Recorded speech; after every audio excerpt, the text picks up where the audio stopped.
3 years ago, I couldn't remember if I'd brushed my teeth that day. Now I'm packing lunchboxes, remembering library books, and coordinating after school activities for two little humans who once couldn't even hold their heads up. The whiplash of motherhood seasons is real. One moment you're staring at your reflection, wondering where you went, and the next you're confidently managing school runs and friendship dramas. In today's episode, I'm taking you through the emotional peaks and exhausting valleys of motherhood, from those foggy newborn days to the structured chaos of primary school. Understanding these transitions might be exactly what you need to find peace in whatever phase you're weathering right now.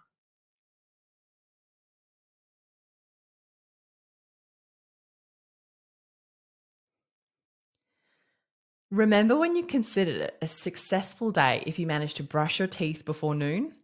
Let's rewind to those hazy newborn days, those early weeks when you glance at the clock, realize it was 3 o'clock, and you were still in your pajamas with unwashed hair and a vague memory of maybe having eaten something that day.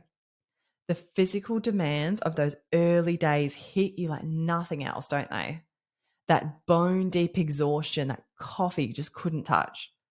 Your body's still healing from birth while simultaneously learning to care for this tiny human who needed you for absolutely everything.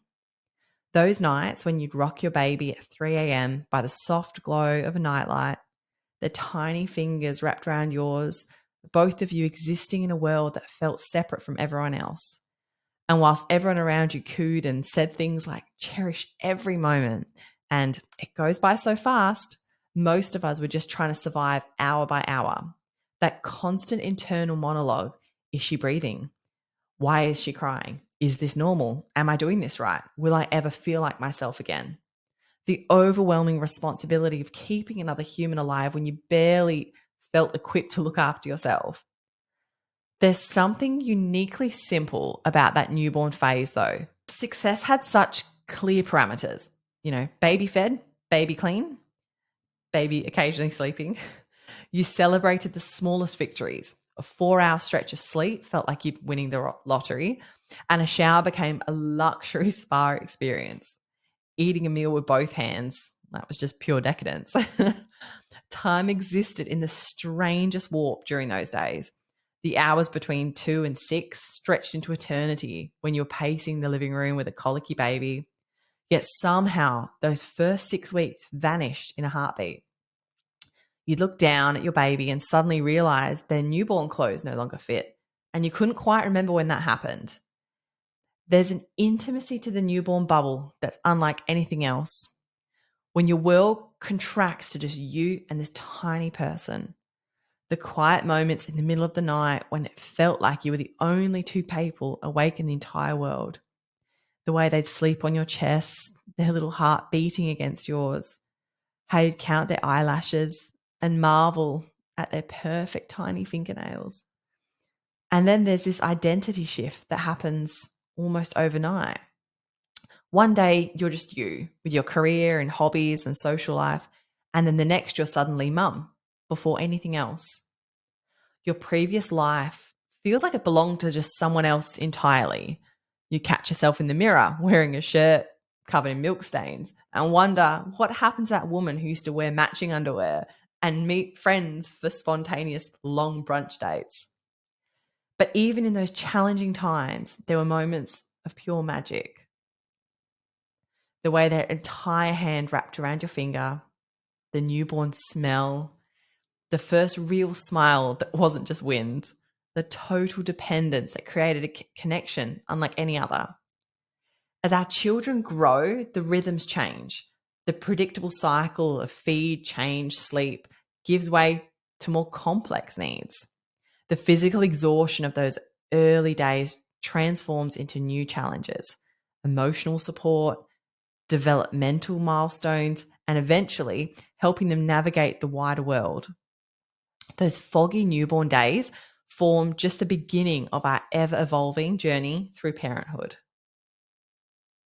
Between the foggy newborn phase and the school years lies that whirlwind period we call toddlerhood. Just when I thought I'd conquered the ultimate challenge of keeping a newborn alive, my little one developed the uncanny ability to move at lightning speed, having absolutely no sense of danger. It's like she was suddenly possessed superpowers, but lacked the instruction manual on how to use them safely. Do you remember that moment when your baby first crawled or took those wobbly steps? That milestone marked the beginning of your transformation into a human safety barrier. The physical demands of motherhood evolve dramatically during this phase. The peaceful hours of cradling a newborn vanish, replaced by a perpetual state of motion, your body becoming a mobile training camp for preventing disasters your determined explorer seems intent on creating. I'll never forget the day I turned around my back for literally 3 seconds, only to find Maisie starting to climb up the bookshelf, grinning with pride at their climbing achievement. My heart raced as I carefully coaxed them down and hands trembling at the near disaster. That constant vigilance is exhausting in a way sleep deprivation never prepared me for. You develop that like maternal radar that somehow detects silence from across the house, the universal warning sign of a toddler mischief. Our, our bodies as well endure so much during these years. We're essentially like amateur athletes, I think, like squatting, lifting an increasingly heavy child, twisting into impossible positions to retrieve toys from under the furniture. My back muscles developed more strength during toddlerhood than I reckon any gym routine ever gave me. The emotional landscape spans exponentially too. These small humans experience enormous feelings with minimal vocabulary. The wonder of watching language bloom, those precious first words expanding into sentences, comes packed with spectacular meltdowns over broken bananas or the wrong colored cup. The same child who sobbed inconsolably because their sandwich was cut wrong will moments later throw their arms around your neck with heart melting sweetness. Daily life becomes an endless masterclass in teaching basic human skills. How to use a spoon without wearing the lunch. Why crayons are for paper and not walls. And the complex social concept that we don't lick strangers at the supermarket. That was one Maeve still struggled with. Each small victory in independence, like shoes on the right feet, toilet training, meals that mostly reach their mouths, it all moves us forward. There's profound beauty in how these little beings explore with such determination. Every puddle demands jumping. Every button needs pressing. Every boundary requires testing. Their relentless curiosity simultaneously exhausts and both inspires. Those spontaneous I love yous moments amid the chaos, they become these emotional anchors. That first unprompted declaration of love from both my girls remains unmatched by any subsequent declaration I've ever received. Sorry, Mark. As their words multiply and as their emotional understanding deepens, these kind of chaotic days, they gradually transform. So each new skill and expression becomes the foundation for that next developmental leap. And I found it's like unconsciously preparing both of us for the adventures of the school years ahead. So some of those small victories of independence were like the stepping stones to something bigger.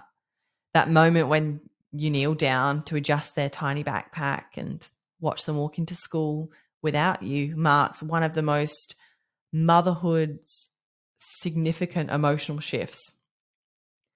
It's that first time your child has a life that you don't fully witness, and that contradiction of feeling simultaneously heartbroken but also relieved becomes a defining feature of this new season.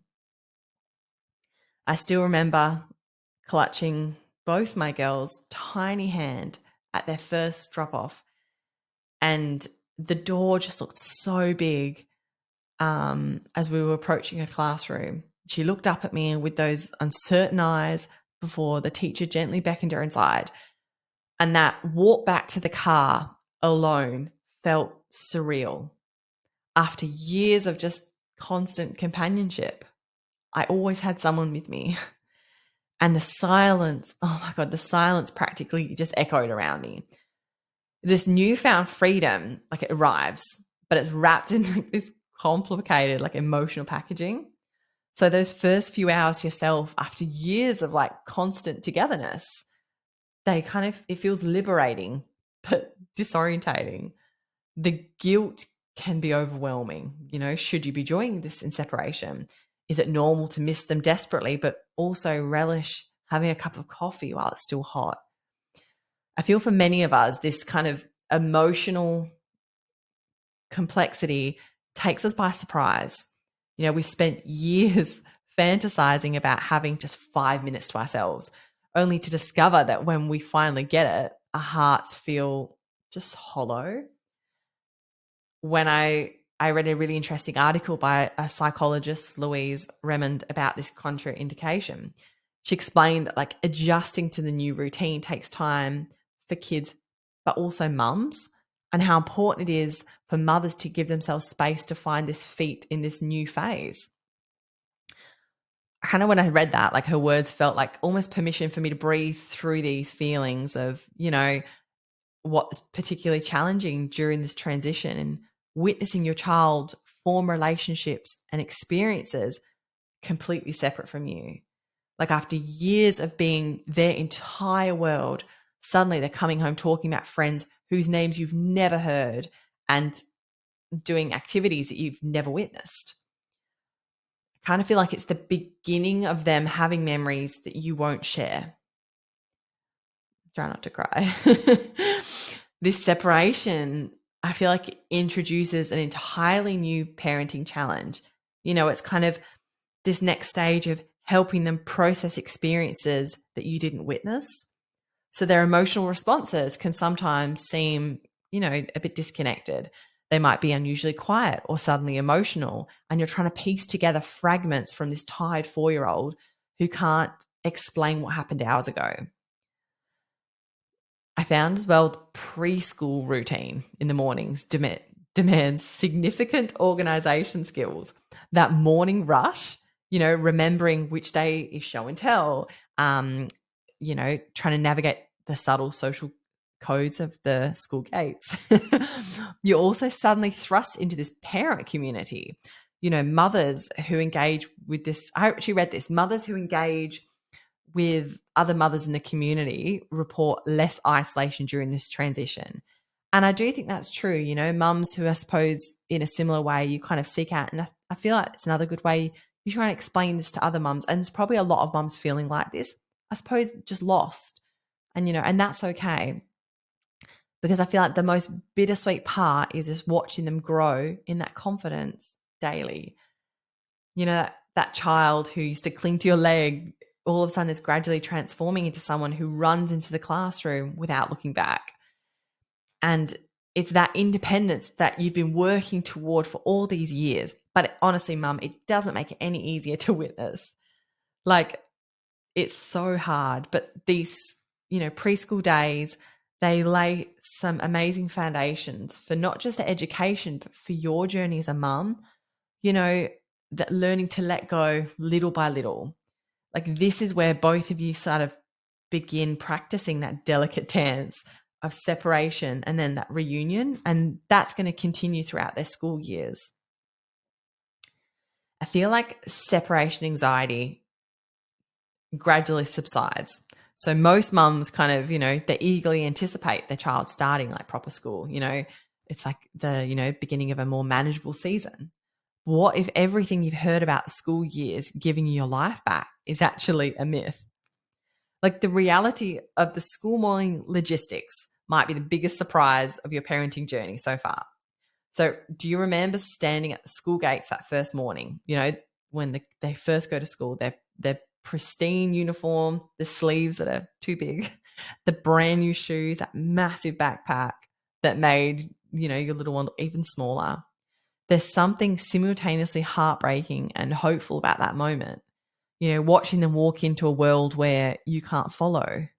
What nobody warns you about is that organizational boot camp that school thrusts you into. This idyllic vision of having 6 peaceful hours to yourself quickly evaporates, with like all these permission slips and forms, reading records, remembering which day is sport, which day is library, any news days, all of these things.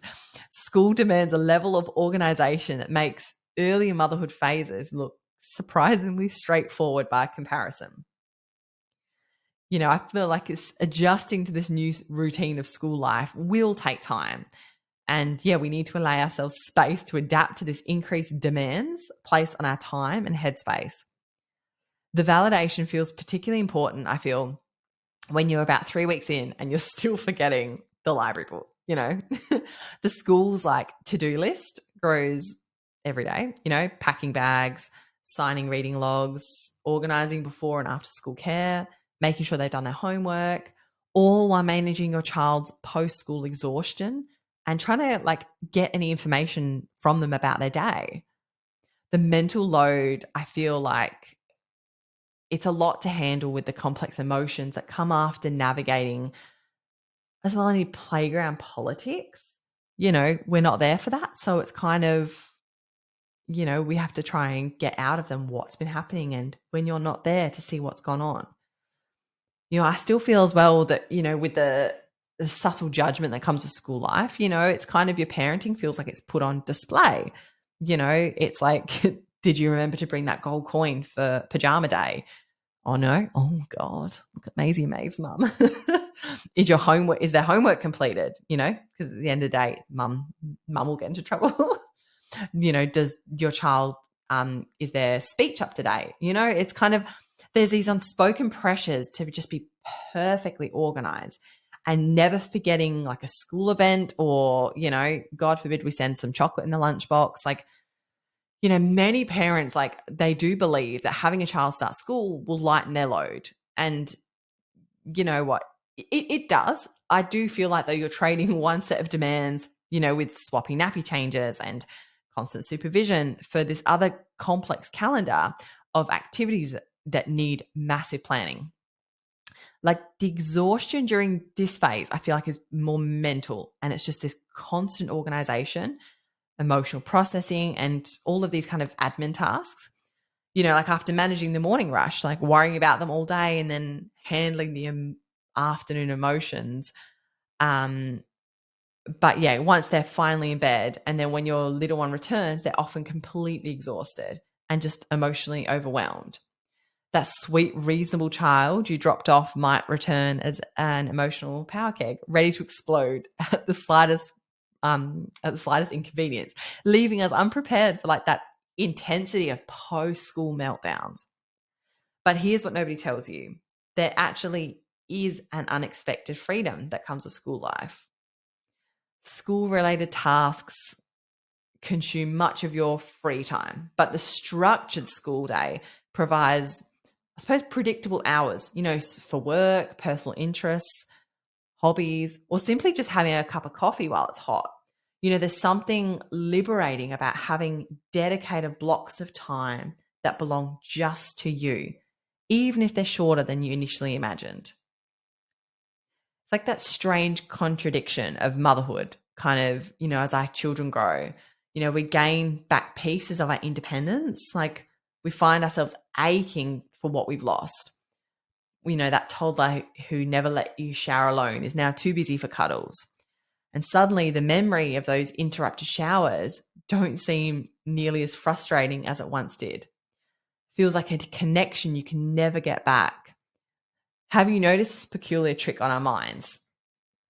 I feel like our minds play tricks on us, these seasons of motherhood that once had us counting down the minutes until bedtime now appear bathed in this golden light of nostalgia.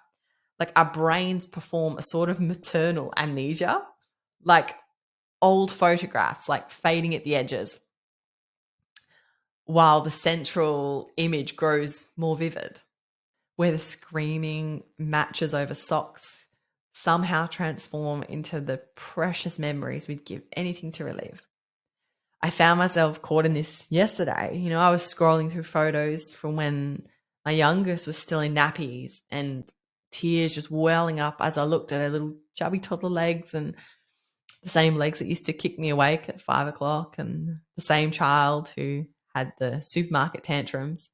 You know, she had me questioning my life choices, but yet here I was feeling a genuine ache in my chest at the realization, like, I'll never feel that weight of her sleeping body against mine. As I transferred her from the car to the cot, this emotional paradox, it's actually documented. So, like, our memories, it's like scientifically proven that our memories filter out the hardest moments of early motherhood. And it just kind of preserves the sweeter experiences instead.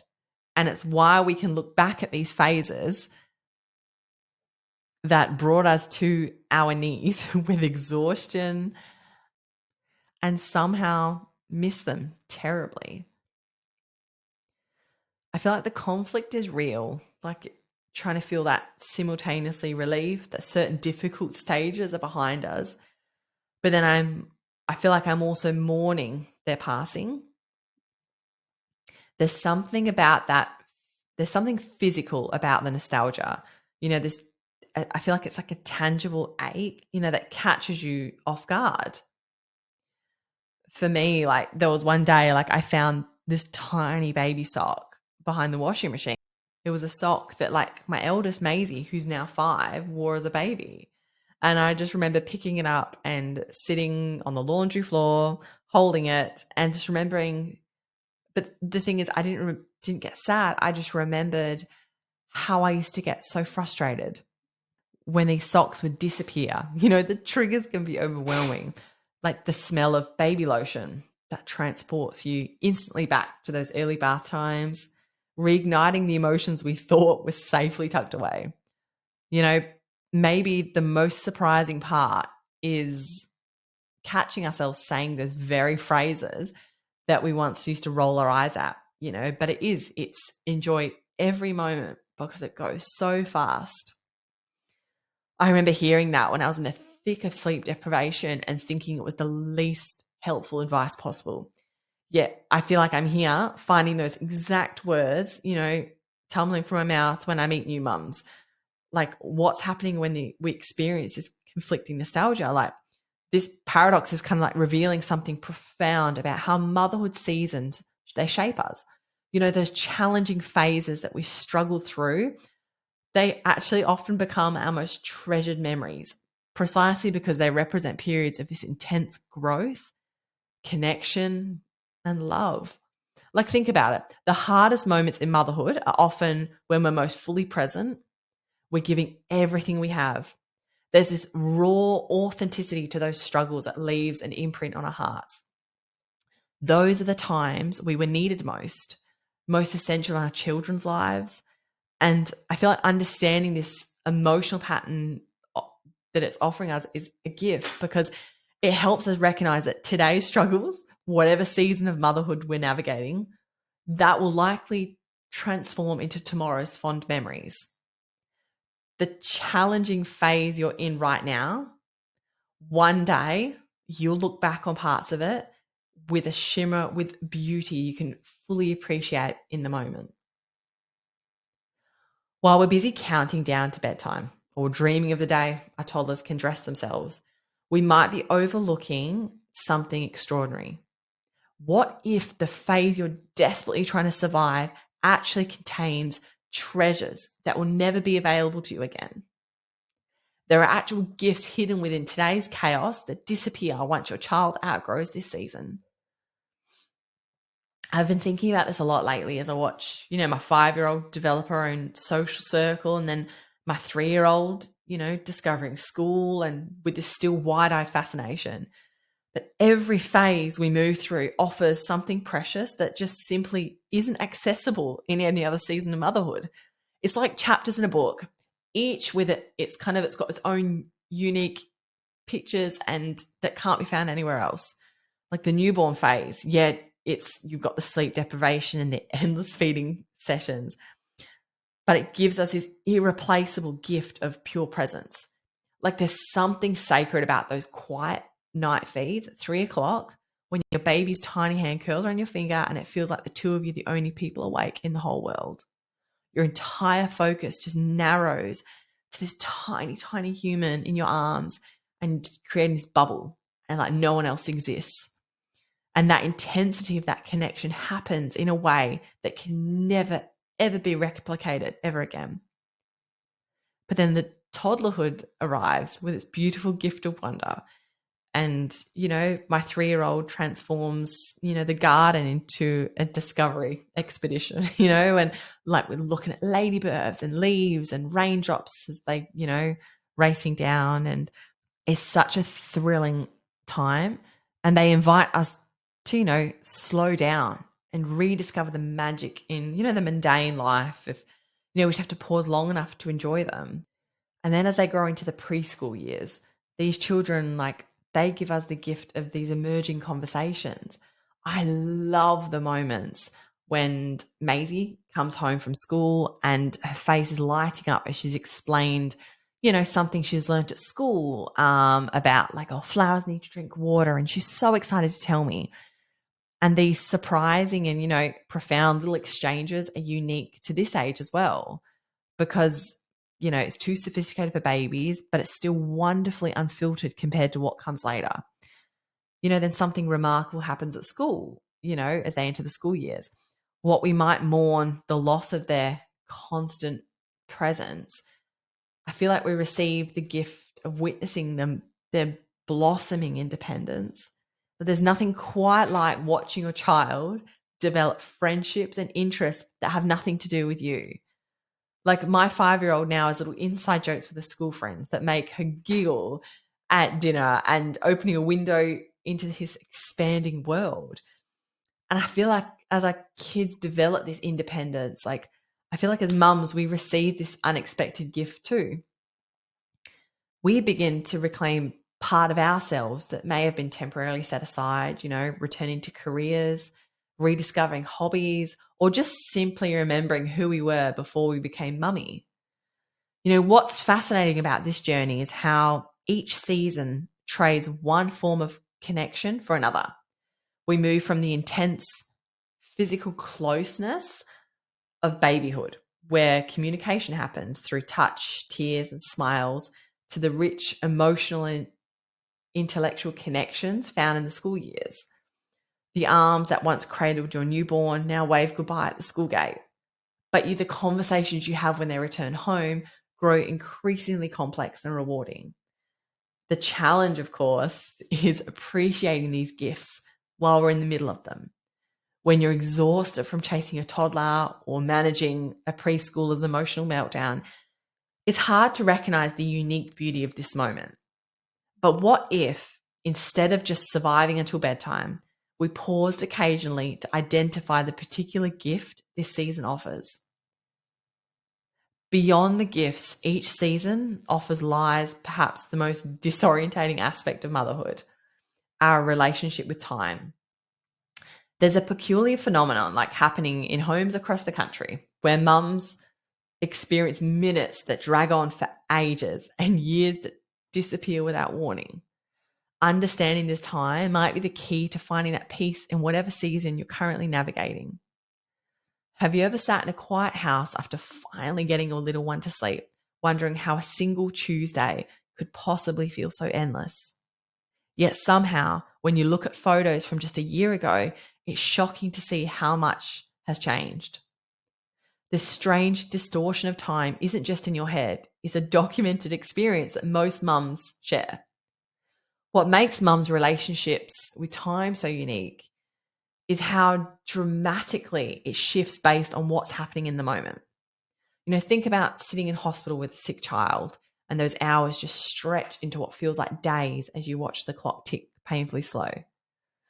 Or then consider those precious moments where you're watching your child master something new and suddenly an hour has vanished in what felt like minutes.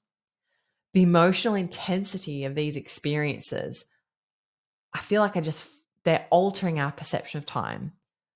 A recent study, I found this really interesting, showed that when we're engaged in emotionally charged moments, whether it's watching a child take their first steps or handling the 10th meltdown of the day, our sense of time warps in response.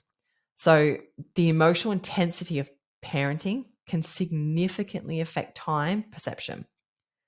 Moments filled with high emotional states can like stretch time, while mundane moments can compress it. This explains why, challenging phases like sleep training and feels like interchangeable are happening, yet, register at brief chapters when we look back. What's happening is how this relationship with time evolves as our children grow. Once they start school, our entire calendar transforms.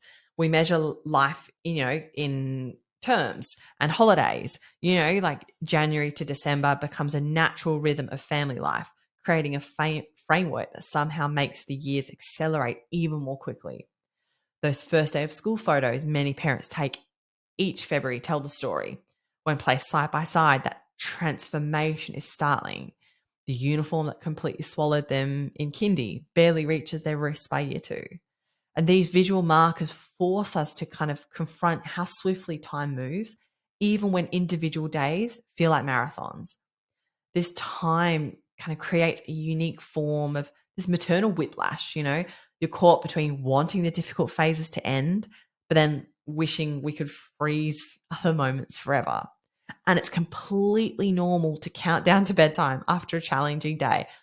I've done it. We've all done it, and then later the same evening, feeling nostalgia when we're scrolling through baby photos.